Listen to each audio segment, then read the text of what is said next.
Pero, ¿qué cosa es la hemorragia postparto?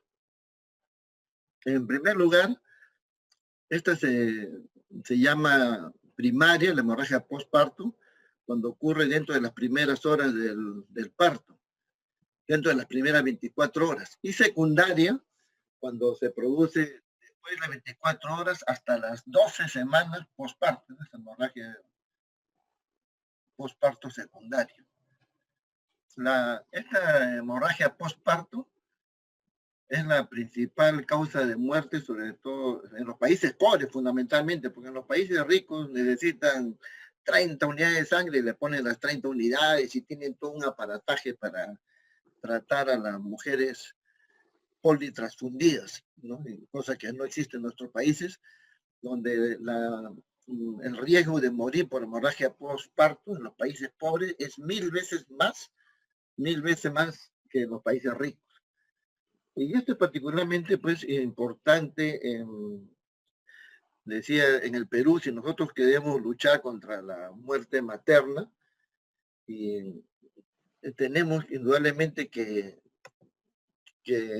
enfocarnos fundamentalmente en la hemorragia postparto, que es la principal causa de muerte materna. En este cuadro vemos cómo ha evolucionado la muerte materna en el Perú en los últimos 20 años. Estas son las cifras absolutas de muertes maternas, ¿no? Y vemos que un número de 605 el año 2000, después estaba 500, 400. El año 2019 habíamos batido un récord ya en 302 muertes, lo cual hacía una razón de muerte materna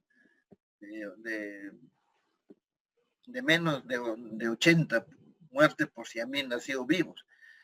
Este año, como ven acá, hasta la semana, hasta octubre, hasta el 3 de octubre de este año, ya habíamos superado a todas las muertes que habían ocurrido el año pasado. Hasta octubre teníamos 316, casi 28% de muerte materna más que el año pasado. Si ustedes ven, en todos los años ha ido disminuyendo, pero este año ha subido, y ese es por el COVID, y fundamentalmente porque no ha habido control prenatal, etc. Y si nosotros vemos, entonces la muerte materna es un problema grave en el Perú, pues, y como decía, tenemos que tratar la hemorragia postparto. En este cuadro también último, administrado por el Ministerio de Salud, también vemos en qué momento se produce la muerte materna. Durante el puerperio es el momento fundamental. 2 de cada 3 mujeres que mueren, 2 de cada 3 muertes maternas se producen en el puerperio, más del 60%. Durante el desarrollo del embarazo, la cuarta parte, y durante el parto de más o menos 8%, fue el 2019, y en lo que va el año era el 6%. ¿Dónde mueren fundamentalmente las muertes maternas? De 3 muertes maternas, el 66% se produce en el Ministerio de Salud, ¿no? Y en los hospitales privados el 1%. Esto no es porque se mueren en el Ministerio de Salud porque ahí hay mala atención, no. Es porque es el que atiende el mayor número de población, y a diferencia de salud y la policía, etcétera, el Ministerio de Salud tiene establecimientos de salud en los lugares más alejados y más pobres del país, ¿no? Y en el domicilio, miren una cosa bien interesante, mueren el 10%, el 20% de todas las muertes no, es institucional, fuera de una institución de salud, 1 de cada 5 muertes. De estas, en el domicilio es el 10%, en el trayecto a un hospital, 7%. ¿Y en dónde es que mueren más? Como vemos acá, en los hospitales de tercer nivel son casi la mitad del año 2019 y este año. 44%, el año pasado 48%. O sea, de cada 2 muertes maternas, 1, la mitad, son los hospitales de tercer nivel. Pero como entonces quiere decir que ahí la atención es peor que en primer nivel, no. Es que justamente del primer nivel, segundo nivel, lo derivan al tercer nivel, y a veces llegan ya en muy malas condiciones y llegan a morir a los hospitales de tercer nivel. Esto es muy importante para comprender la importancia de cómo vamos a ir tratando y cómo vamos a ir enfocando la mortalidad materna. Y acá vemos que cuál es la principal causa de muerte materna en el Perú. En primer lugar, bueno, tradicionalmente ha sido la hemorragia obstétrica, la hemorragia, ¿no? Que en el año pasado fue superado de todas las muertes maternas.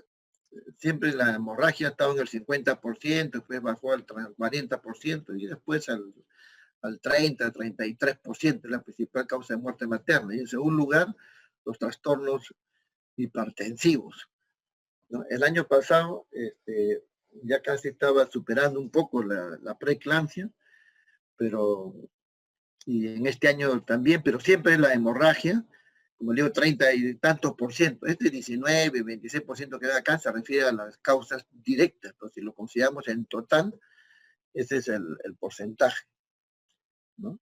Entonces, y bueno, y el Perú pues está luchando, uno de los objetivos del tercer milenio era disminuir la muerte materna, tenía en un tercio tenía que llegar al 66%, al 67%, llegó al 68 por si había nacido vivo, casi se logra el objetivo del milenio, y por eso es que la FIGO en el Congreso Mundial en Vancouver, Canadá, lo premió a la Sociedad Peruana de Gineco-Obstetricia porque se había hecho fue uno de los pocos países que había disminuido sustantivamente la muerte materna, ¿no?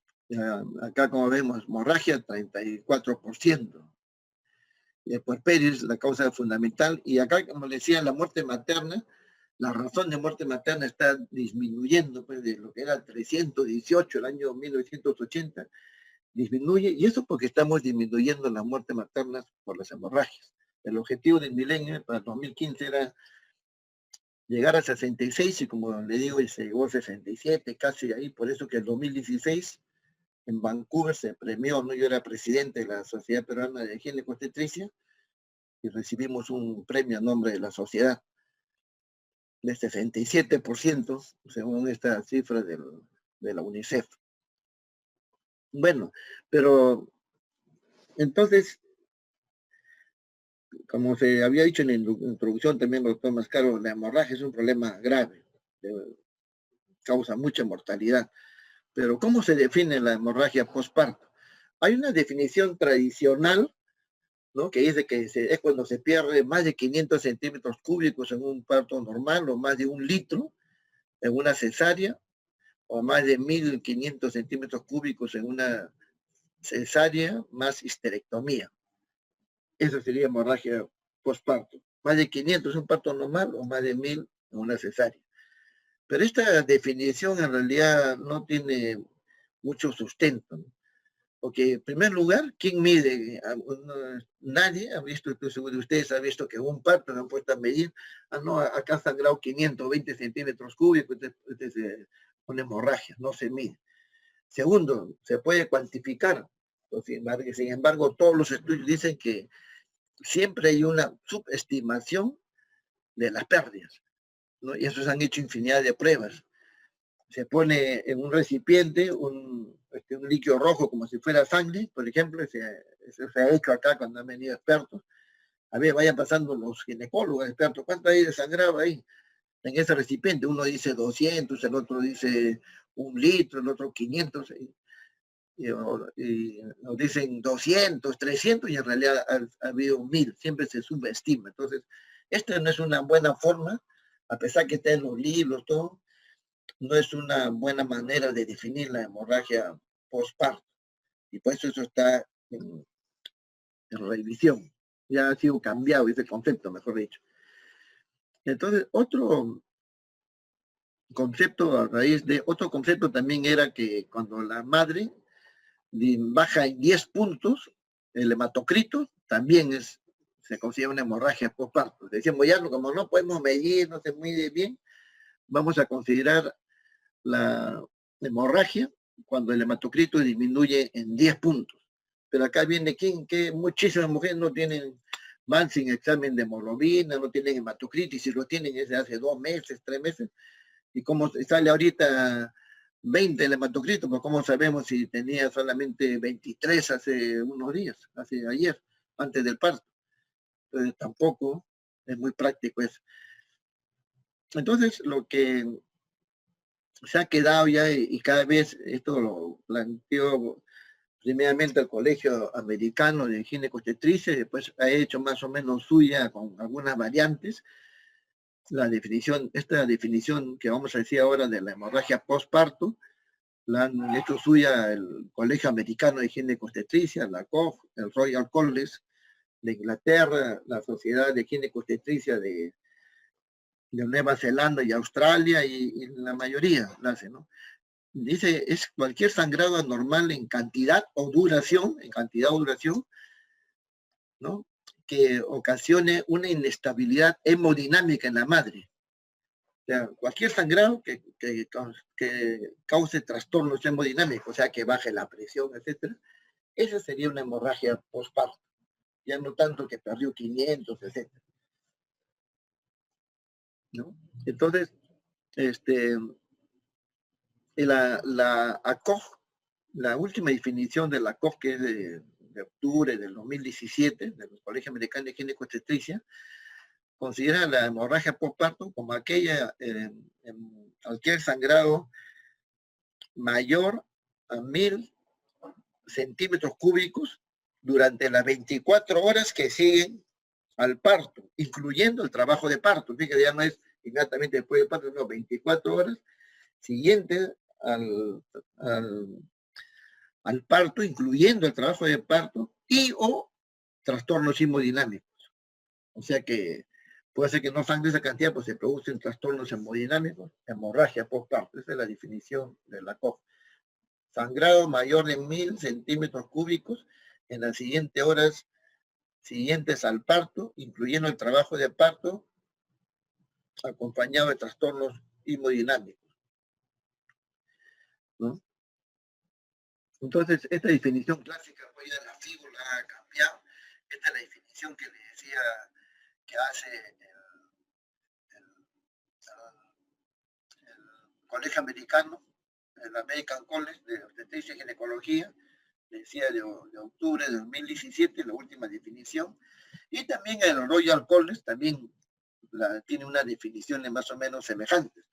El Royal College dice que la clasifica en primaria y secundaria, así como hemos dicho, de las primeras 24 horas o después de las 24 horas hasta 12 días, y lo considera como hemorragia postparto menor si es de 500 a 1000 centímetros cúbicos, y hemorragia postparto mayor si es de más de 1000 centímetros, de 1000 a 2000, y severo si es más de 2000, más de 2 litros de pérdida de sangre, ¿no? Menor, mayor y severo.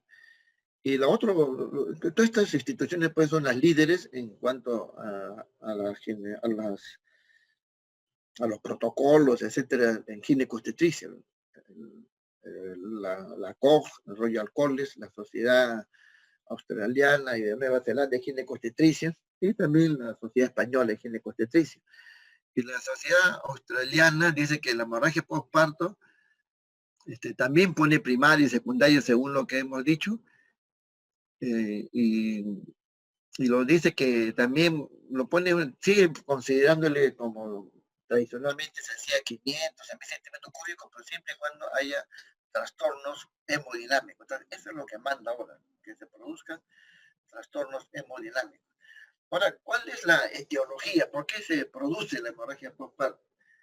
Acá vienen una serie de consideraciones, ¿no? Hay factores, causas primarias y secundarias. Entre las primarias tenemos la fundamental, que vamos a ver después, la regla, una memotecnia, que es la regla de las 4T, ¿no? Que es, primera T es tono, segunda T trauma, tercera T tejido y la cuarta T trombina de coagulación. En la primera T del tono, la atonía uterina es causa del 70 a 80% de todas las hemorragias postparto. O sea que de 5 hemorragias postparto, 4 son por atonía uterina. Esa es la causa fundamental. ¿Por qué se produce una atonía uterina? Hay múltiples factores que, que vamos a ver en unos momentos, pero vamos adelantando. La atonía uterina, ¿por qué se produce? Porque el útero se sobredistiende. ¿Cuáles son las causas por las cuales el útero se sobredistiende? Hay que considerar que hay una ley de Starling, ¿no? Que es la ley como del resorte. Uno estira un resorte, lo suelta y se junta. Lo suelta, se junta. Pero si uno lo estira mucho, lo elonga mucho, lo suelta y ya no se retrae el resorte. Eso es lo que ocurre parecido en la fibra muscular del útero. Entonces, si se sobredistiende, el útero tiene la capacidad de lo que pesaba 60 gramos y tenía un volumen de 5 centímetros cúbicos, en una no gestante llega a tener, almacenar un volumen de hasta 5.000 centímetros cúbicos con el feto, etc., y más todavía. Entonces, el útero se distiende, porque si ya se distiende mucho, ya no se puede retraer después la fibra muscular. Entonces, ¿por qué se sobredistiende el útero? Cuando hay polidramnios, embarazo múltiple, macrosomía fetal. Entonces son las causas fundamentales por las cuales hay una sobredistensión y produce atonía en el postparto. O también cuando hay uso prolongado de la oxitocina, ¿no? Hacemos inducciones largas horas, después ya se saturan los receptores y ya no se contrae el útero. El otro problema de la otra T que le decía es el trauma. Cuando vemos, si no es atonía uterina, nosotros vemos que el útero está contraído, ¿no? Entonces debe ser, hay que buscar el trauma, que es la segunda causa, el 10%, como está acá. Trauma. ¿Qué cosa significa por qué se puso en trauma? Por los desgarros, las laceraciones. Estos desgarros pueden ser en la vagina, en su momento salía el feto, en el perineo, ¿no? Desgarros perineales, desgarro perineal tipo 1, 2, 3, ¿no? En la vagina, en el cervix. Entonces uno tiene que, si el útero está contraído, tiene que buscar estos tipos de desgarro, un trauma que es el 20% de todas las hemorragias postparto. Si el útero está contraído, inmediatamente tengo que poner 2 valvas, no es peco, porque toda la sangre, todo no vamos a ver nada. 2 valvas y ver ahí, examinar bien la vagina, el cuello uterino, el fondo de saco, si hay desgarro, identificarlo para suturarlo y parar el sangrado, porque si no la mujer se va a morir. O también puede que el útero puede haberse roto. ¿Y por qué se rompería el útero? El útero se puede romper cuando, por ejemplo, el feto está en una situación transversa, ¿no? Y está la mujer con contracción, y el feto está en transversa y no sale, entonces se rompe el útero. O se hacen maniobras. Por ejemplo, en la sierra hay lo que se llama la mantada, el feto está en transversa y quieren acomodarlo a la fuerza, ponerlo encefálico, se rompe el útero. Otra causa de rotura es cuando hay una hipersistolia, la contracción del útero es muy fuerte, está con tal fortaleza que se rompe el útero. Y las roturas uterinas, a propósito, pueden ser totales o parciales. Total es cuando, parcial es cuando se rompe, se produce una solución de continuidad en el miometrio, pero la serosa uterina, el peritoneo visceral, permanece intacto, no cubre al útero. Y total es cuando se rompe el miometrio y la serosa uterina, el peritoneo visceral, se abre todo el feto sale a la cavidad abdominal y se muere, lógicamente. Entonces, muy importante, la rotura uterina puede ser parcial y total. Y ese es un problema grave porque no se trata de que cuando hay rotura uterina, bueno, vamos a suturarlo, el útero estalla y es difícil repararlo y hay que hacer histerectomía, porque no, en la mayoría de los casos, porque si no la mujer va a morir, ¿no? O también puede ser, como dice acá, un trauma no genital, como por ejemplo la rotura hepática, a veces se paran encima de la mujer por el momento del parto, de esta manera de cristal, ahí con fuerza pueden romper el útero, tiene el hígado, o puede la mujer tener una preeclampsia, un hematoma subcapsular, se rompe, se produce una rotura del hígado, una causa grave también y de alta mortalidad. La otra T es el tejido. ¿A qué se nos refiere con tejido? Con lo que se ha quedado retenido el tejido dentro del útero. Ha quedado la placenta, o ha quedado un cotiledón, o han quedado membranas, entonces el útero tiene algo dentro y no se contrae. En ese caso, si se ha quedado la placenta retenida, una parte hay que hacer inmediatamente, poner un anestesia para no producir dolor, poner un analgésico, ¿no?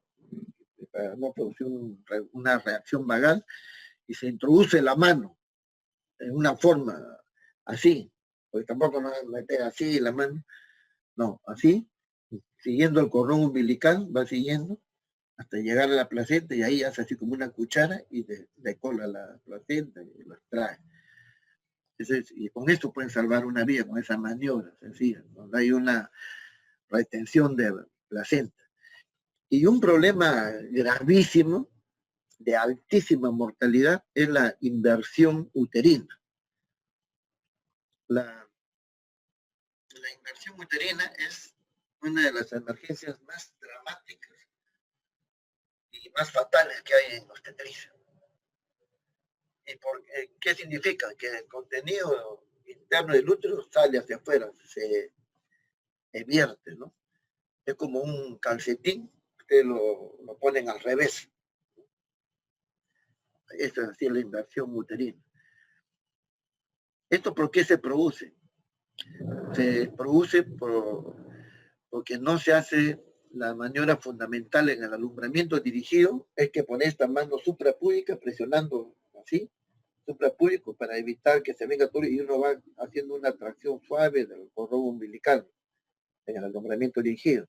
O si uno no hace esta maniobra y jala el cordón y jala con fuerza, se vierte el útero, pues se produce la inversión, se pierde el útero. ¿No? Entonces lo que vamos a ver es la cara interna del útero. Si nosotros ahí tenemos 1 minuto para reponer el útero con la maniobra de Johnson. ¿Qué consiste en la maniobra de Johnson? Agarro un puño, así mi puño, inmediatamente veo que se puede una inversión uterina, hago un puño y repongo el útero, lo empujo, lo restituyo el útero que se había invertido, lo restituyo, lo dejo ahí, le pongo citóxico y ahí veo si lo opero, no lo opero. Pero ahí no, ya no saco ya, la maniobra de Johnson. Eso es una maniobra salvadora que ustedes tienen que conocer, pueden estar en sus serums. Ocurre eso. Varias veces hemos visto esta inversión uterina y algunas de estas han ocasionado muertes. Le cuento rápidamente, por ejemplo, ¿no? Una de las, y varios casos han sido parecidos a lo que les voy a contar. Por ejemplo, una vez estaba atendiendo al parto una interna de la escuela de obstetricia en San Bartolomé. Y ya como estamos 1 año, le habían dejado de atender, pues hace 1 año hacen internado, a diferencia de los médicos, 3 meses nomás de higiene obstetricia. Entonces el residente le dejó de atender el parto y había jalado, pues, porque después hablando con ella, había jalado, no había hecho esta maniobra fundamental, y jala el cordón umbilical para traer la placenta, y se pierde el útero y ve ahí que sale, y dice, uy, este es un fibroma, ¿qué es esto? Y lo llama al reciente 1er año, mira lo que ha salido. Uy, me parece una enfermedad del trofoblasto, algo. Cita rara, ve que es un tumor, llama al R2, viene también igual, se ponen ahí, llaman al R3 y dicen, no, esta es una inversión uterina, quiere reponer, ya no, pues ya había pasado, llaman al asistente, pasa a la sala de operar, pues se murió la paciente. Y así hemos tenido muertes. Esa es una causa muy importante de la inversión uterina. Todas estas son causas primarias. Bueno, y la 4T es trastorno de la coagulación. ¿Qué enfermedad produce trastorno de la coagulación? Síndrome de Hell, etcétera. A la cabeza, la preeclampsia, ¿no? Que es a la cabeza en nuestro país, una enfermedad que es la segunda causa de mortalidad materna. Y en muchos lugares la primera causa, en los hospitales grandes, no es la primera causa de muerte materna, la preeclampsia. Entonces, eso produce también trastorno de coagulación. Entonces, el útero sangra y sangre, lo más que está contraído sangra. Bueno, entonces, esas son las principales causas de la hemorragia. como le decía, pues la principal causa de la hemorragia postparto es la atonía uterina. Y acá están todas las que hemos visto, ¿no? La sobredistensión, también la infección, la coriomionitis, es otra causa por la cual el útero no se contrae, ¿no? La invasión uterina, todo lo que hemos visto. Ahora, ¿cuáles son los factores de riesgo para una atonía uterina? Son la placenta previa. Una mujer que ha tenido una historia de hemorragia postparto, hay que estar en alerta, porque esa mujer puede volver a tener. Hay una, hay cierta, hay las estadísticas dicen que esto es una enfermedad que muchas mujeres tienden a recurrir. La obesidad, a mayor cantidad de hijos, la multiparidad, ya el útero, usted va a ver las múltiples, tienen el útero ya no se contrae bien, ha perdido el tono, tiene más posibilidad de atonía uterina. Es más frecuente también en los asiáticos, en los hispánicos, la preeclampsia.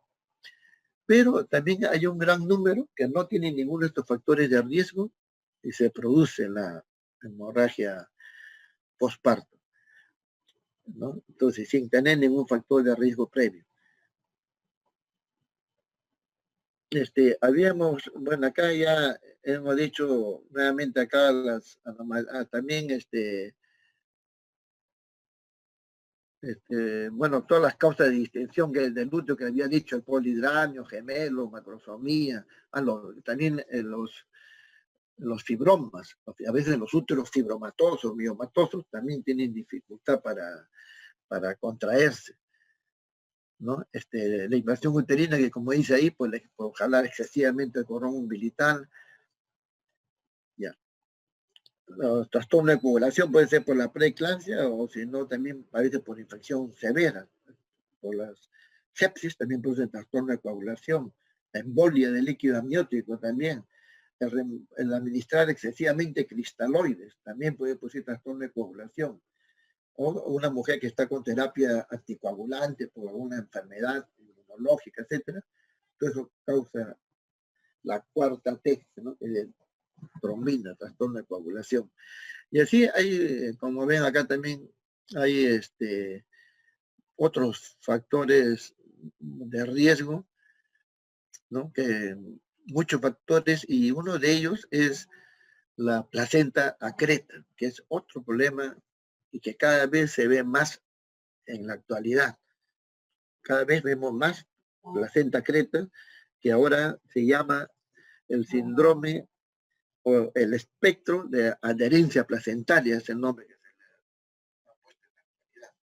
Todo este problema de la placenta creta, creta, se denomina bajo la denominación del espectro de adherencia placentaria. Es otra causa por la cual pues, la placenta no se desprende, no que está adherida y produce la atonía uterina, y es un problema muy grave también, gravísimo.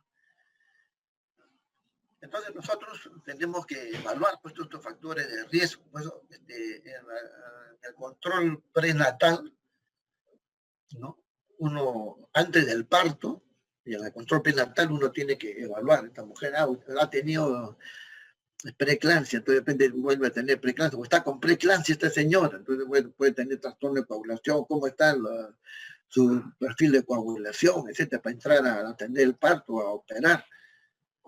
Él tiene el útero, está muy grande, caramba, entonces esta señora va a hacer atonía uterina, probablemente va a estar preparada, va a entrar con uterotónicos, voy a estar premunido, de repente van a necesitar sangre, yo voy preparado, tengo que evaluar.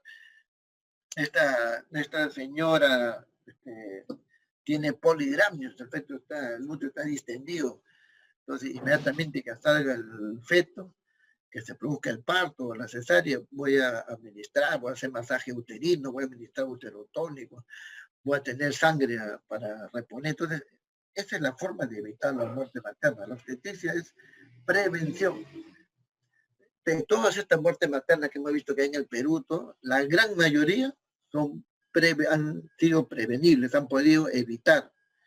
¿Por qué no se evitaron si son prevenibles? Porque nos agarró de sorpresa, no habían previsto los riesgos. Entonces, por eso el control prenatal es fundamental. Entonces, también una mujer que es anémica, también tengo que tener yo cuidado, esta mujer es anémica, está débil, desnutrida, también puede ser que haga atonía uterina y si tiene anemia todavía y sobre eso va a llover sobre mojado, va a perder sangre, más sangre estando anémico. Y le decía de que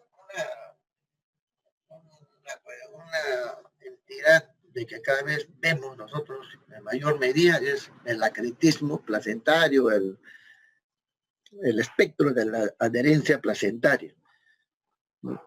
Para que tengan idea, hace 25, 30 años, solamente, por ejemplo, en el San Bartolomé, veíamos 1 o 2 casos de acretismo placentario al año. Ahora, cada semana vemos 1 o 2 casos por semana. Y, por ejemplo, en el Instituto Materno Perinatal, donde ha sido director y ha trabajado tanto tiempo el doctor Pedro Mascaro, ahí tiene una cantidad tremenda de acretismo, porque han creado hasta una unidad de acretismo placentario, para que tengan idea. Pero ¿por qué? Si antes había tan poquísimo, antes una vez acababa uno la residencia viendo 1, 2, 3 casos de acretismo, ahora ven como leo constantemente. ¿Y a qué se debe eso? Que hay tanto acretismo. Se debe fundamentalmente a que han aumentado tremendamente la tasa de cesáreas. Si antes, en los años 60, la tasa de cesáreas era del 5% menos, ahora estamos en el 50%, hay países como Brasil, Turquía, etcétera, o Centroamérica, que tienen 75% más, o sea, 3 de cada 4 mujeres terminan su parto por cesárea, imagínense. 75% de cesárea, lo que antes era el 5%.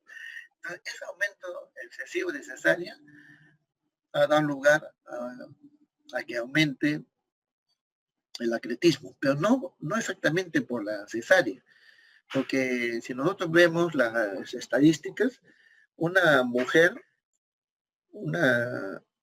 por eso que tenemos que dar chance a la cesárea anterior, darle chance por vía vaginal para disminuir las tasas de cesárea. O si nosotros vemos, miren, por ejemplo, acá la incidencia de placenta atleta por el número de cesáreas. Cuando tiene una cesárea es menos del 1%. 2 cesáreas también menos del 1%. Cuando tiene 3 cesáreas previas, menos del 1%, y cuando es 4 cesáreas, igualito. Hasta 4 cesáreas, la incidencia de placenta previa, que viene a ser por 1000, aumenta, es 1, 2 por 1000, 3 por 1000, ¿no? Pero hay una asociación funesta, que es la asociación entre cesárea anterior y placenta previa. Entonces, si una paciente le decía, esa cesárea anterior aumenta la posibilidad de acretismo, que era de 1 por 1000, aumenta a 2 por 1000, ¿no? Van a aumentar el doble, pero es poquísimo. Pero si tiene una cesárea y placenta, ha tenido una cesárea, embarazos previos, y ahora tiene placenta previa, la posibilidad de que haga acretismo placentario, como dice acá, viene a ser el 10%, o sea, una de cada 10 mujeres que tienen cesárea anterior, una cesárea y placenta previa, 10% va a tener acretismo, una de 10, y el acretismo placentario es otra entidad que es causa de altísima mortalidad, porque, por ejemplo, la placenta percreta invade la vejiga todo, y produce una hemorragia cataclísmica, ¿no? Que con alta mortalidad puede llevar a la muerte a los pacientes. Ahora, si tiene 2 cesáreas y tiene placenta previa en el embarazo actual, la posibilidad de acretismo aumenta hasta el 40%, pero según las estadísticas ya más uniformes, vamos a dar la siguiente, que es lo que, porque acá como el otro también varían las estadísticas, pero para que recuerden lo siguiente. Una cesárea previa más placenta previa actual, 10% de posibilidad de acretismo. Si tiene 2 cesáreas más placenta previa, esa posibilidad aumenta al 25%, o sea, de 4 mujeres que tienen 2 cesáreas y tienen ahora placenta previa, de 4, una va a tener acretismo placentario. Si tiene 3 cesáreas previas más placenta previa ahora, la posibilidad de acretismo es de 40, 50%. Quiere decir que es una moneda al aire esa mujer, ¿no? Una de cada 2, ¿no? Una moneda al aire, una de cada 2 posibilidades de que haga acretismo. Ya le he dicho, si es acretismo es algo gravísimo. Y si tiene 4 cesáreas previas y ahora tiene acretismo placentario, la posibilidad, y ahora tiene placenta previa, 4 cesáreas anteriores y placenta previa actual, la posibilidad de que haga acretismo es del 67%. O sea, de 3 mujeres que tienen 4 cesáreas y ahora tienen placenta previa, de 3 mujeres, 2 van a tener acretismo placentario, que es otra causa gravísima, ¿no? El acretismo. Entonces, hay esta asociación funesta, placenta previa más cesárea anterior. Y acá están pues las 4 T que le había dicho: el tono uterino, la primera T, la trauma, segunda T, tejido, tercera T, y trombina. Ahora, le había dicho que nosotros tenemos que estar prevenidos de toda esta situación. ¿Y por qué? Porque si uno se demora, demoramos como ocurre que la sangre, a ver, no hay sangre, hay que referirlo al paciente, la ambulancia no está, etcétera. La demora es lo que lleva a la muerte. Entonces, contra eso, y acá tenemos que tener en cuenta una situación importante, para que tengan idea. El flujo uterino, ¿no? En una mujer gestante a término, ¿no? El flujo por la arteria uterina es de 600 centímetros cúbicos por minuto. Imagínense la cantidad. 600 centímetros cúbicos por minuto. O sea que es un flujo tremendo de sangre. Pues. Eso explica por qué hay muertes, etcétera. Porque la sangre a ese nivel del sitio placentario, ¿no? Que proveniente de la arteria uterina es 600 centímetros cúbicos. A ese flujo es. Entonces el sangrado es inmenso, pues, ¿no? Es muchísimo. Entonces, ¿qué tenemos que hacer para actuar con efectividad? Lo fundamental, que dicen todos, es tener un protocolo bien establecido. Entonces, en ese momento no podemos estar dudando. Frente a una hemorragia, uno debe saber, ya tú vas a hacer masaje uterino, tú le pones una vía, tú, el laboratorio tiene que venir de inmediato. Entonces, este protocolo bien establecido se resume en lo que el Ministerio de Salud llama la clave roja. Hay una clave roja, pone una alerta de clave roja y uno sabe, uy, clave roja, entonces hasta si está en un centro de salud, el chofer que estaba descansando se va en la ambulancia y de repente va a haber referencia, todos actúan a la vez. La enfermera va a poner la vía, la otra pone otra vía en el otro brazo, el otro hace masaje, el otro toma las funciones vitales, el otro le pone una sonda Foley. Todos actúan así porque cada minuto cuenta. Estamos diciendo que la sangre corre a 600 centímetros cúbicos por minuto. Entonces, tenemos que actuar pues de inmediato porque hay lo que se llama la hora de oro. Si yo actúo en los primeros minutos, se va a salvar el 100% de las pacientes. Pero si yo no actúo en los primeros minutos y pasa el tiempo, a la hora se va a morir casi el 100%. Si actúo en los primeros minutos, salvo al 100%. Si demoro, a la hora van a morir casi todos. Entonces, eso se llama la hora de oro. Pero habíamos dicho en la definición de que tiene que producirse cambios hemodinámicos. Y esto también es una cosa muy importante. Hay que tener en cuenta que por los cambios hemodinámicos fisiológicos que se producen durante el embarazo, la naturaleza prepara a la mujer para que produzca gran cantidad de sangre. ¿No? Hay mayor volumen plasmático, etcétera. Entonces, la mujer está preparada para perder. Y tan es así que una mujer puede perder hasta el 15% de su sangre, recién cuando pierde más allá del 15% de su sangre, recién tiene algunas palpitaciones, algunas molestias. Pero prácticamente puede perder el 15% de su sangre sin que se produzca, sin que sienta absolutamente nada. ¿Cuánto es el 15% de sangre de una mujer? Si una mujer con el embarazo tiene 80 kilos, ¿Cuánto es de volumen sanguíneo? No es que, ¿cuánto tiene? Siempre hago esa pregunta. ¿Cuánto tiene una mujer? Tiene 80 kilos. ¿Cuánto tiene de sangre? Ah, tiene 4 litros, 5 litros. No. El ser humano tiene 80 centímetros cúbicos por kilo de peso de nacimiento. Si un niñito tiene 2 kilos, 80 por kilo de peso, 2 kilos serían 160 centímetros cúbicos, ese es su volumen sanguíneo. Si tiene 80 kilos, 80 por 80, 6 litros 400 sería su volumen sanguíneo. ¿No? 80 por 80, 64, 6.400 centímetros cúbicos, 6 litros 400.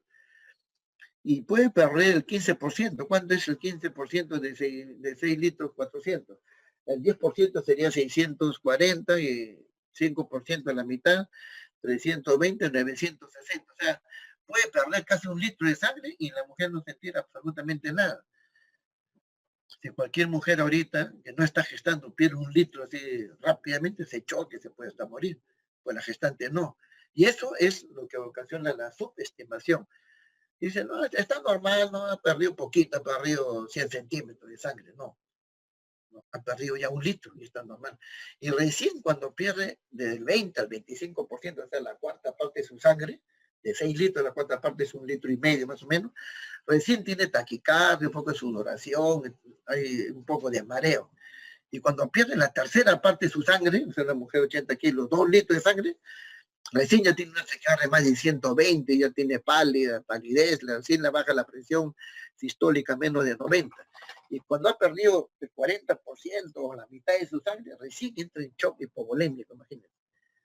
Recién, entonces cuando nosotros vemos a una mujer chocada, y dice, uy, ponle, créete, sí, debe haber perdido 500 centímetros, ha perdido bastante. No, ha perdido ya la mitad de su sangre, casi, 40%. De hecho, fíjense que ha perdido esa cantidad de sangre. Eso es lo que se llama el estadiaje clínico de la hemorragia, que es una cosa muy importante, ¿no? Y hay varios, el ministerio también tiene uno, por eso le decía, ejemplo, acá según este otro, lo pone el mínima, leve, moneda se ve mínima del 15% y hasta el 20% dicen otros de sangre, y no, la mujer no tiene nada. Cuando ha perdido la cuarta parte de su sangre, la taquicardia es más de 100. Cuando ha perdido la tercera parte de su sangre, o sea, 2 litros, hay taquicardia de 100 a 120, la presión baja a menos de 90, recién hay oligoria y severa, ya está en shock, pues taquicardia más de 120, la presión sistólica menos de 60, etc. Alteración de la conciencia y hay anuria. Y otra forma de medir esto es lo que se llama ahora el índice de shock. El índice de shock fue ideado por los coreanos y propagandizado acá en Latinoamérica y pues artículos que se han publicado en todo el mundo por la doctora Fernanda Escobar del Hospital de Valle Alto en Colombia. Este índice de shock es muy importante porque nos permite anticiparnos y nos permite determinar qué mujer está en peligro de muerte y que necesita que se le administre sangre de inmediato. ¿Cómo se determina el índice de shock? A la frecuencia cardíaca materna lo divido entre la presión arterial sistólica. O sea, si tiene 120 de pulso y la presión arterial y la presión sistólica tiene 60, 40, está chocada, sería 120 de pulso entre la presión sistólica 60, 120 entre 60, 2. Y el índice de shock debe ser lo normal de 0.7 a 9. Cuando tiene más de 0.9, ya necesita que le dirigamos a un hospital de tercer nivel, etc. Cuando tiene más de 1, necesita que se le ponga sangre. Y cuando tiene más de 1.7, hay alta posibilidad de muerte, ¿no? Eso le decía, por ejemplo, si tiene 120 de pulso y 60 de presión sistólica, sale 2, quiere decir que esa mujer se puede morir en cualquier momento. Entonces no se olviden índice de shock como una manera de determinar qué mujer va a necesitar que se le transporte, que se le transfiera sangre o no. ¿Cómo manejamos la atonía uterina? La atonía uterina tenemos que emplear los oxitóxicos. ¿Cuáles son las drogas oxitóxicas? En primer lugar hay que recordar eso de farmacología. Los oxitóxicos son de 3 tipos. La oxitocina y sus derivados, las prostaglandinas y los derivados del cornezuelo de centeno. ¿Cuáles son los derivados del cornezuelo de centeno? la ergometrina, la metilergonovina y la ergonovina. Entonces, esos son los tres tipos: oxitocina y su derivado, que es la carbetocina, ¿no? Que es la droga de elección para tratar la tonía uterina, es la oxitocina. Administrar oxitocina, ¿no? Endovenoso, ponemos 10 unidades en un litro y ponemos 40 unidades, ¿no? 40.000 unidades de oxitocina vamos poniendo pues ahí para que se contraiga el útero. El otro es la carbetocina, ¿no? Que es un derivado de la oxitocina, que es más caro. La propaganda se llama, el nombre comercial es Duratoxin. La propaganda dice que es mejor, etcétera. Tiene la ventaja que se administra solamente una sola dosis, no que está con el goteo, pero la oxitocina es mejor. Los derivados del cornezuelo centeno, la ergonovina, ergometrina, metilergonovina, estas drogas se usaban antes, hace 25 años, cuando yo era reciente usábamos mucho, se dejó de usar diciendo que subía la presión, etcétera, se dejó de usar y ahora ha vuelto al mercado. La ergometrina, el ergotrate, ¿no? Es por vía oral y también se usa intramuscular, inclusive endovenoso, ¿no? Fundamentalmente intramuscular, ¿no? Que se emplea y es muy buen oxitóxico. Las prostaglandinas son varias, la prostaglandina F2-alfa, la prostaglandina E2, etcétera, y en nuestro medio tenemos un derivado de la prostaglandina E1, que es el misoprostol, que es muy usado, es barato y de fácil uso, misoprostol. Entonces, todos son los oxitóxicos. Hay que tener en cuenta que una medida salvadora frente a la atonía uterina es el masaje uterino bimanual que estamos viendo acá, con las dos manos, una mano dentro de la vagina, presión y con otro, presión del útero.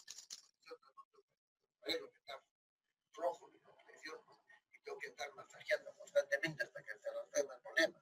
No masajear, decir, vamos a transferirlo y uno se sienta, que ocurre eso frecuentemente, el médico se sienta junto al chofer, la mujer está atrás, sigue sangrando, tiene que ir haciendo masajes hasta que se llegue al lugar de referencia. Si está en un hospital, hace masaje hasta que entre a la sala de operación. Entonces ya la van a operar, la dejan en la camilla, la pasan y la paciente sigue sangrando. No se olviden que la sangre circula 600 centímetros cúbicos por minuto. Entonces el masaje tiene que ser permanente hasta que se resuelva el caso. Y la otra medida salvadora es, como ven ahí en la figura, la compresión de la aorta. ¿Sí? Bueno, la figura pues una serie de protocolos que es básicamente lo que le estoy diciendo, de los ergometrina, oxitocina, carbetocina, etcétera, y tenemos que hacer prevención pues también. Y la mejor forma de evitar el sangrado también es el alumbramiento dirigido, ¿no? A poner, apenas sale el hombro del feto, no esperar como antes, se esperaba que salga el feto y uno se sentaba esperando que la placenta se desprenda y la mujer iba perdiendo sangre. Ahora no, apenas sale el hombro, se pone una ampolla de oxitocina, ¿no? Ese es el manejo activo del trabajo del parto.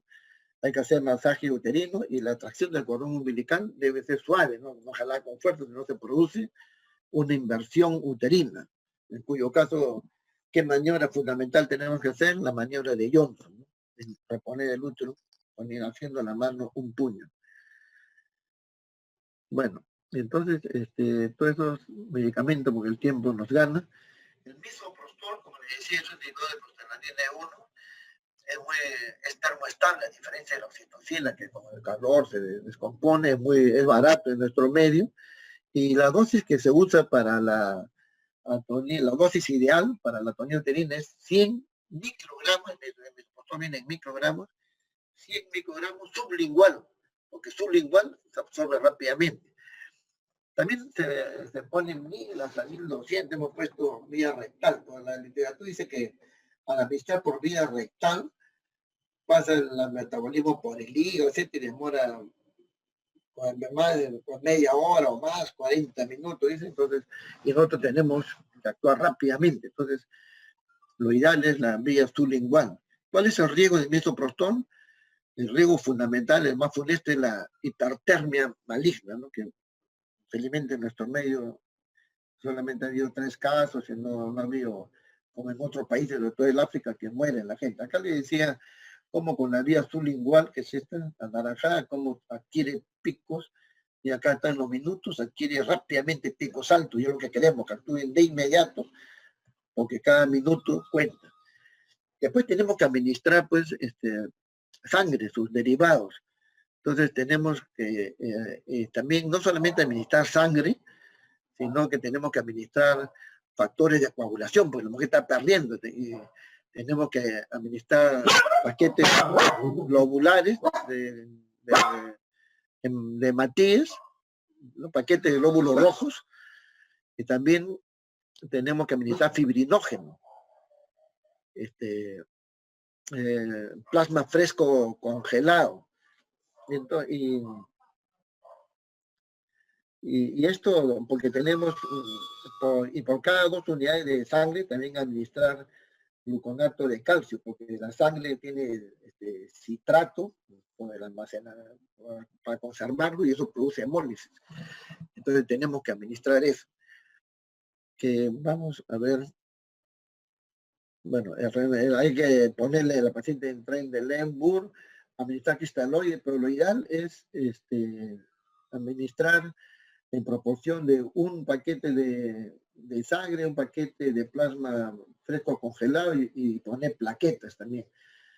Hay que tener en cuenta que un paquete de plasma fresco congelado aumenta el fibrinógeno en 10 miligramos, y un paquete de plaquetas, cada paquete de plaquetas aumenta las plaquetas de 5.000 a 10.000. O sea, si una mujer tiene 20.000 y yo quiero que suba a 100.000, tengo que ponerle mínimo 8 paquetes, ¿no? 8 por 10, 10.000. Y eso, porque a veces solamente sube 5.000 cada paquete. Cada paquete aumenta de 5 a 10.000. Otro medicamento importante es el factor 7A. Medicamento muy bueno, pero es muy caro. Que cada microgramo cuesta $1, y se necesita 1 microgramo por kilo de peso. O sea, una mujer de 80 kilos necesitaría 100 microgramos por kilo de peso. Una mujer de 80 kilos necesitaría 8.000 microgramos, o sea, $8.000 por una dosis. Muy caro, pues tremendamente efectivo, el factor 7A recombinante. Tenemos siempre que tomar las medidas, poner en tren de Lemburg, calentar a la paciente, abrigarla, reponer el volumen. ¿Cómo vamos a reponer el volumen? Justamente de acuerdo al estadiaje clínico. Esta mujer está con taquicardia de más de 120, la presión arterial está menos de 90, entonces esta mujer ha perdido el 30%, 35% de su volumen. ¿Cuánto pesa? 80 kilos, 30% de 2 kilos, entonces ha perdido 2 litros. Entonces tengo que reponer en esa magnitud, ¿no? Esta es la carbetocina que le había dicho, que le pone 100 microgramos, se pone lento, una sola dosis. El factor 7A recombinante, que es muy efectivo. Todas las literaturas dicen que es 100% efectivo, pero es carísimo, lamentablemente, para nuestro medio, ¿no? Y si no se puede poner a cualquiera también, si no tiene que ser una mujer que ya se ha ensayado varias veces, se le ha puesto sangre, el fibrinógeno está muy bajo, etc. Tiene unos criterios para administrarlo, y ¿no? Por ejemplo, que ya se le haya puesto 8 o 12 unidades de hemocomponentes, que hayan bajado mucho las plaquetas, etc. Entonces recién administramos el factor 7A recombinante. Acá le decía, está esto de los hemoderivados, un concentrado de plaquetas, vienen 50 centímetros cúbicos en bolsita, y aumenta de 5.000 a 10.000 plaquetas por unidad.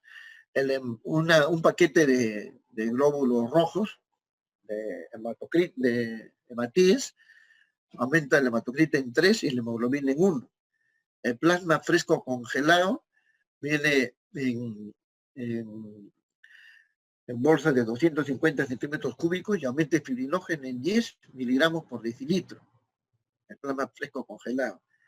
Y el crío precipitado, cada paquete de 40 centímetros cúbicos aumenta en 10 miligramos. Esto es importante porque si la mujer tiene una hipofibrinogenemia, tenemos que calcular cuánto le vamos a poner para restablecer el nivel normal de fibrinógeno.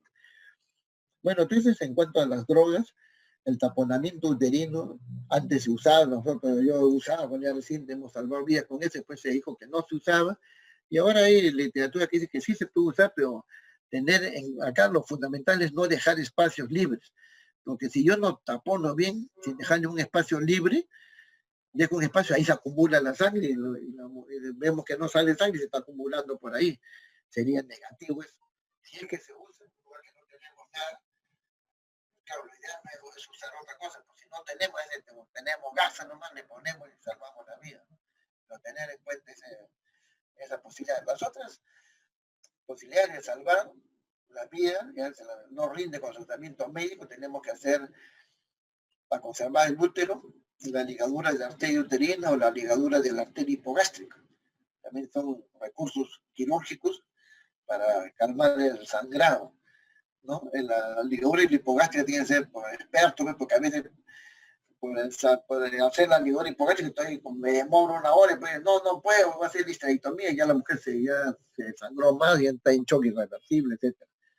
Y a veces, de un tiempo, esta parte del año 90, hay lo que se llama las medidas conservadoras del útero, la cirugía conservadora. El primero que hace esto es Christopher Lynch, ¿no? Que está con una mujer que le está operando una cesárea, la mujer está despierta y está sangrando y dice, tenemos que sacar el útero. La mujer dice, no quiero que me saquen el útero. Y en Estados Unidos, pues, la mujer no quiere, se ha puesto una que le da un juicio también, y se le ocurrió hacer esta sutura, la famosa sutura de Lynch, que es como un empaquetamiento. Bueno, tiene su técnica que ya no es motivo de eso. Se pasa una forma, cosa que el útero queda, la cara anterior del útero con la cara posterior quedan presionadas y ya no se acumula pues sangre en la cavidad uterina, ¿no? Esta es la técnica que se va pasando en la aguja, el labio inferior, después el labio inferior, doy la vuelta hacia atrás del útero, vuelvo a entrar a la cavidad uterina, salgo de nuevo por acá, como se ve acá, después regreso, etcétera, y el ayudante empaqueta, la aprieta, y después se jala la sutura y queda así, presionado el útero, empaquetamiento, para que no sangre, ¿no? Y después hay variantes como la sutura de G-strap, que es en esa forma, varias variantes, esta es la sutura de Hyman, G-strap, que le estaba diciendo, el cuadrado de Cho, que es así como esto. O sea, la cara anterior con la cara posterior se el cuadrado para que se unan. El objeto es unir la cara anterior con la cara posterior. Acá en el Perú hay también la técnica del Lindauro, ¿no? Que se ponían puntos cara anterior pues, para unir, ¿no? Cuando éramos recientes hacíamos eso, y Lindauro, me dicen, es un médico que ha trabajado en el Callao y ha sido peruano, y usamos, pero acá pues Cho ha hecho este cuadrado, que es alguna cosa parecida, se ha hecho famoso, cuadrado de Cho. Y no tenemos ya otra posibilidad para tratar de conservar el útero, es el uso de los balones intrauterinos.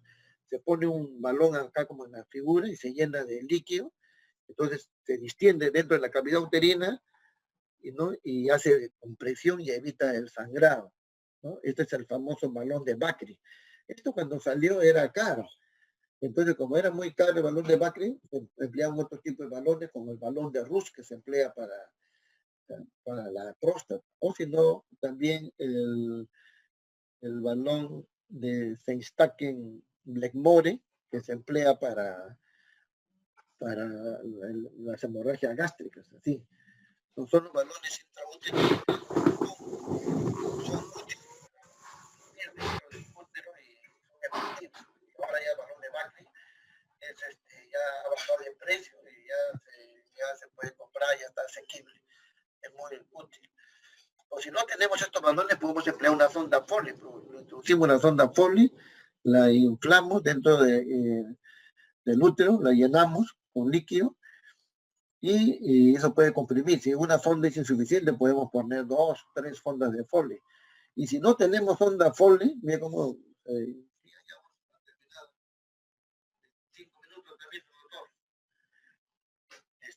no hay sonda Foley, puedo emplear un condón.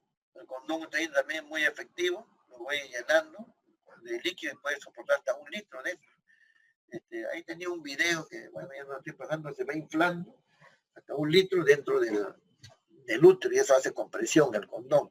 En otros países, ejemplo, acá enseñan cómo a los sanitarios, todo, cómo se emplea el condón para la hemorragia. Acá, por ejemplo, acá, el condón dentro del útero. Y si no tenemos condón también, podemos emplear el guante estéril, le ponemos ahí una sonda y por ahí destilamos agua y dentro del útero se extiende el guante como vemos acá, ¿sí? Y eso hace compresión dentro del útero y evita el sangrado, ¿no? Lleno de líquido. Agua tibia preferible. Si, otra forma también es la embolización de la arteria uterina. Localizamos la arteria femoral, inyectamos sustancias higroscópicas, como ven acá, son bolitas, se inflan y taponan las arterias. Y esto que inicialmente se usó para el tratamiento de los fibromas uterinos, se usa ahora para la hemorragia postparto. Acá está, mira, antes hace la embolización, como tapona las arterias, la embolización de la arteria uterina, muy efectivo, tasas que van con 98% de éxito según este metaanálisis. Y ya para ir terminando, otra forma de parar la hemorragia es el usar los pantalones anti-shock. Los pantalones anti-shock se basan en un principio físico, en una regla de la física que es la regla de Laplace, que el contenido se acomoda al continente. Si yo tengo un balde de 4 litros y pongo 2 litros de agua en ese balde, estoy ocupando el 50% de volumen. Pero si ese balde de 4 litros lo reduzco a 3 litros, ¿no? Ese volumen de 2 litros de agua ya no ocupa la mitad, va a ser 2 de 3 litros, serían 66%. Aumento. Entonces, esto es lo que se trata de hacer una compresión, ¿no? de las extremidades inferiores, etcétera, y entonces el volumen circulante adquiere una mayor proporción porque ha disminuido el continente. Esa es la regla de Laplace. Y también se basa pues en los usos de los torniquetes que se usaron en la Segunda Guerra Mundial, cuando había explosiones, sangraba una pierna, le ponían torniquete. Después cuando el hombre fue a la luna para subir la presión, porque iba a bajar, usó esos trajes astronautas que también usaban compresión, entonces eran trajes neumáticos. Y esto lo emplea Paul Hersley, que está acá, en su artículo, ¿no? Produce el traje antichoque que lo emplea en Pakistán, en un pueblo, en una ciudad de 3 millones de habitantes, no había banco de sangre. Entonces una mujer tenía hemorragia, se moría. Y comienza a emplear estos balones antichoque neumáticos, como están acá, ¿no? Neumáticos, y comenzó a salvar. Y vio que esto era tan efectivo que mejoraba el estado mental en los primeros 5 minutos, subía la presión arterial media a más de 70. Esto se podía usar durante 12 a 36 horas sin ningún problema, 12 a 36 horas sin ningún problema, y podían misionar, etcétera. O sea, 12 a 36 horas, eso se le pone el traje antichoque y lo pueden enviar a hacer una referencia. Y el Ministerio de Salud lo ha tomado ahora pues, dentro de su armamento, digamos, contra la hemorragia postparto. También está el traje antichoque. Nosotros, antes del año 2000, empleamos el traje antichoque artesanal, que es, yo compré tela ahí en gamarra adhesiva y poníamos así, hacíamos compresiones y nos daba buenos resultados. Esto lo presentamos en el Congreso Peruano de Ginecobstetricia del año 2004, el traje antichoque artesanal, ¿no? Este es un video que ya lo estamos pasando. Y después Pathfinder ya lo perfecciona, este traje de choque artesanal, y que habíamos hecho acá en el San Bartolomé, y pone esta con la tela con una tela especial ya de neoprene, y pone uno, ¿por qué está numerado? Porque se pone, al retirarlo, tenemos que sacar primero el 1, después el 2, el 3, 4, así, porque porque si de golpe sacamos todo, le hace una descompresión, tiene que ser cada 5 minutos voy sacando, primero saco de la parte más inferior, etcétera. Acá está abultado. ¿Por qué está abultado acá? Porque acá tiene una bola que está comprimiendo, ¿qué cosa? La aorta. Está comprimiendo el útero y la aorta. Entonces, ese ya está perfeccionado y se guarda, se dobla, se lava y se guarda como un maletín. Uno se lo puede llevar al cerro, está una mujer sangrando en la punta, y que no puede ir, pues tiene que ir a pie nomás, se lo pone y sube y le pone su traje anti-shock. Después también hay SEA, esta es una técnica de los años 50, pero SEA la redescubre, digamos, y consiste en que solamente emplea 4 pinzas, una jala el labio anterior, el otro el labio posterior del útero, y con las pinzas, 2 pinzas rectas, y con las pinzas de anillo curvo, palpa el ligamento cardinal y más allá, pinza y ahí está la arteria uterina. No produce ningún daño y es el pinzamiento de la arteria uterina. Este es otro video, pues vean. Y pinza para evitar la hemorragia, ¿no? Y por último, hay el uso de la carbetocina, que ahora se usa también, se ha sido relanzado a través del estudio Champion. El año 2016 hace el estudio Champion, donde dice que la carbetocina es muy útil, etcétera, pero ya la medicina basada en evidencia dice que la elección no es la carbetocina, sino la oxitocina. Y últimamente, a raíz del estudio Woman del año 2017, ha salido nuevamente y se usa ahora con buen resultado el ácido tranexámico. Esto se usaba antes de los años 50, se dejó de usar también, y a raíz de este estudio Woman se ve que usándolo antes de las 3 horas de producido el parto, tiene alta efectividad para tratar la hemorragia postparto, el ácido tranexámico, ¿no? Es útil también, poniendo 1 gramo endovenoso.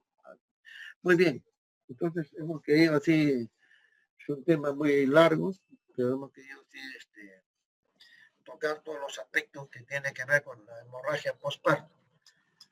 Buen doctor Mascaro, me pasó un poquito el tiempo, pero... Sí, es correcto, doctor Santiago Cabrera. Sí. Muy agradecido por su presentación. Tal vez tenemos unos minutos para que los señores estudiantes hagan algunas preguntas en algunos tópicos que no ha quedado muy claro o en todo caso es necesario ampliarlos. Está abierto entonces el espacio para la participación de los señores estudiantes. En el chat no veo ninguna pregunta. ¿Alguna pregunta de manera directa? Doctor, disculpe, buenos días. Yo tengo una pregunta. El doctor nos mostró una tabla donde había la clasificación de posible hemorragia y la clasificaban en bajo riesgo, mediano riesgo o alto riesgo. Alto riesgo se había, por ejemplo, tenido placenta increta, bla, bla, bla. Y había un ítem que decía HTC menor a 30, pero no tenía la explicación de qué significaban las siglas abajo. ¿Podría, por favor, decir qué significa eso? No, ese es el hematocrito menor de 30. Ah, ok, perfecto. Sí, o sea, por eso le decía, que le dije en este momento, una mujer anémica y que sangra es llover sobre mojado, dije yo, ¿no? Entonces, porque la anemia también, bueno, en su clase habrán visto, también es un riesgo de muerte materna. Está comprobado que la mujer que tiene anemia, sobre todo anemia menos de 9 gramos, y peor la anemia severa, menos de 7, tiene mucho más riesgo de morir por diferentes causas que una que no tiene anemia. Y peor todavía si tiene esta mujer hemorragia postparto. Doctor, una última pregunta. Cuando llevamos laboratorio hace como 2 o 3 años, nos explicaron que podíamos pasar un máximo de paquetes globulares por día, porque si pasábamos más de eso, podíamos causar un efecto adverso. Mi pregunta es, si tengo una paciente que tiene una hemorragia severa, ¿cuántos paquetes globulares máximo yo le puedo pasar en un día? Bueno, justamente todo es un capítulo que se llama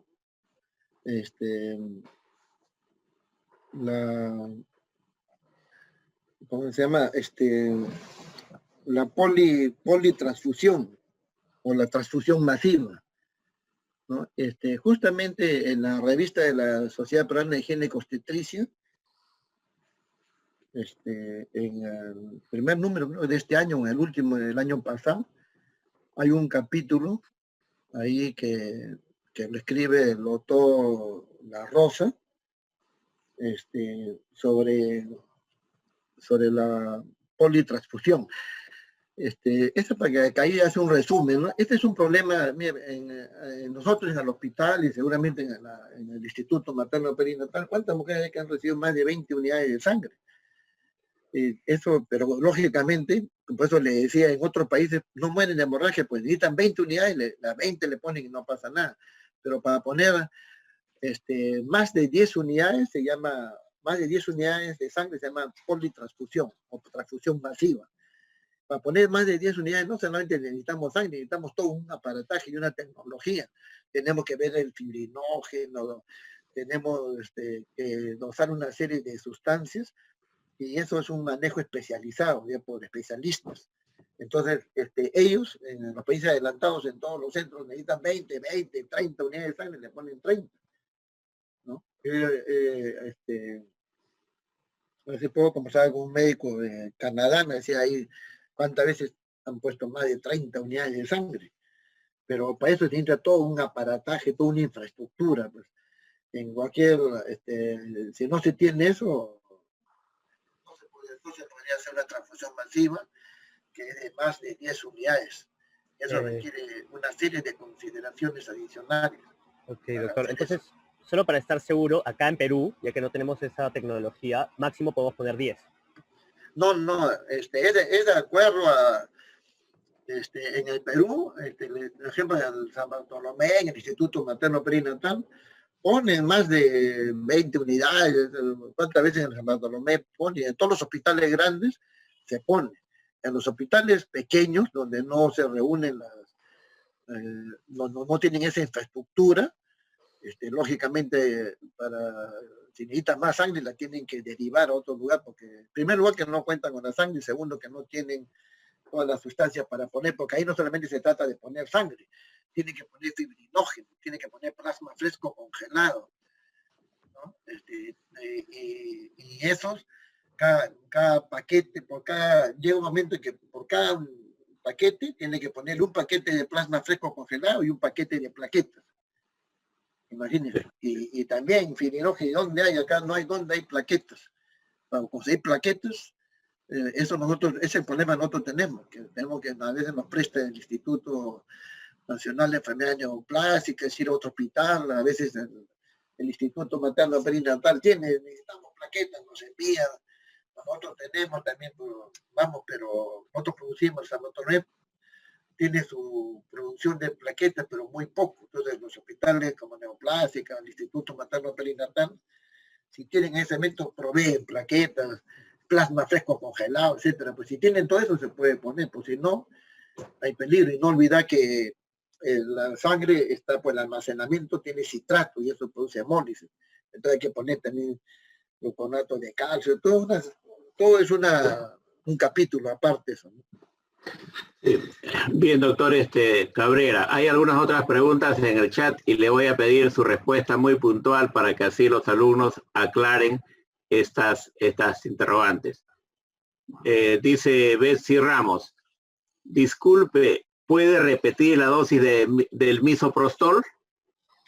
Ya, el misoprostol viene en comprimidos de 200 microgramos.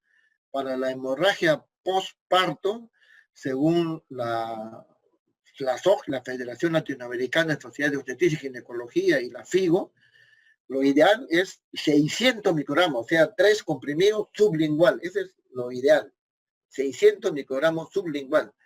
Ahora, es cierto que se emplea muchas veces la vía rectal en la hemorragia postparto de 800 o 1000 microgramos, o sea, 4 o 5, vía rectal. A veces se disuelve en líquido y en una ampolla se inyecta por el recto, ¿no? Eso nosotros hemos empleado también con buenos resultados, pero se dice que no es lo ideal. Lo ideal es la sublingual, 600 microgramos. Sí. Bien, hay una pregunta que agrega la misma estudiante. ¿La maniobra de Johnson solo está indicada en la inversión uterina? Bueno, básicamente es la maniobra que se emplea y se conoce así para la inversión uterina, ¿no? De introducir el puño para reponer el útero. Esa es la maniobra de Johnson. Después, no habría otra razón para introducir la mano dentro del útero, a menos que uno quiera hacer la extracción manual de la placenta, pero que ahí no es así, sino ahí van a introducir así, va a introducir la mano y va a después formar como una cuchara y va a decolar, ¿no? Para la maniobra de Johnson así, para la inversión uterina. Y es la famosa maniobra de Johnson para la inversión uterina. Bien. Y otra pregunta que nos hace Diana Limo. ¿Puede repetir la tabla de riesgo de implantación invasiva? Ya. Hay en la literatura, le decía, hay una combinación funesta, maligna en ginecoobstetricia. Es una asociación maligna. Asociación entre placenta previa y cesárea anterior. Van a ver ustedes que cada hospital tiene su estadística, pero en términos generales, haciendo un promedio más o menos, vamos a decir lo siguiente. Si una paciente es cesárea anterior una vez y tiene placenta previa actualmente, el riesgo de acretismo placentario es 10%. O sea, una de 10 mujeres que tiene cesárea anterior una vez y placenta previa ahora, una de 10 va a tener acretismo placentario, que es algo gravísimo. Si tiene 2 cesáreas anteriores y placenta previa actual, el riesgo de acretismo placentario es 25%, una de cada 4. Si tiene 3 cesáreas anteriores más placenta previa actual, el riesgo de acretismo aumenta a 40 y 50%. O sea, una de 2. Una moneda light. 3 cesáreas. Si tiene 4 cesáreas anteriores, placenta previa, el riesgo de acretismo es del 67%. O sea, 2 de cada 3 mujeres tienen 4 cesáreas y placenta previa actual van a tener acretismo placentario, que es algo gravísimo. Muy bien, doctor Cabrera. Creo que estamos en la hora límite. Le agradecemos y le felicitamos por su presentación, así como felicitamos el interés de los señores estudiantes al estar presente en esta clase que resulta en el campo de la obstetricia muy, muy importante el conocer y manejar las hemorragias obstétricas. Antes de terminar, quisiera informar a los alumnos que aparte de la medida que les anunciara el día de ayer para el control de asistencia, en vista que hay alumnos, que hay jóvenes estudiantes, un promedio de 50 que no están asistiendo a la clase teórica, y en vista que ahora otros que están muy apurados y no les interesa y se van temprano, a partir de mañana vamos a hacer llamado a los alumnos que están en la clase de manera inopinada, o sea, no se sabe a quién vamos a llamar al término de la clase, y será considerado eso en su asistencia. Así es de que pásense la voz de que desde mañana llamamos a un grupo de alumnos. Si por desgracia alguien no está falto a esa clase. Y ya saben ustedes que está corriendo el récord de asistencia para aplicar el IPI en vista del abuso que han generado un grupo de estudiantes. Tenemos 230 y hoy día hemos tenido 235 que son alumnos responsables que asisten, vienen a clases de manera regular. Pero hay 50 que no les interesa y esto no puede continuar así. Por eso, desde mañana vamos a hacer llamado al final de la clase de un grupo de alumnos de manera así al azar para que se considere su asistencia a la reunión. Muy bien, hasta acá llegamos. Continuamos con las actividades de la mañana en lo que es la actividad siguiente en los grupos de de seminario de los grupos que para el día de hoy está de acuerdo al programa, la simulación estandarizada invertida en cada uno de los grupos ya establecidos.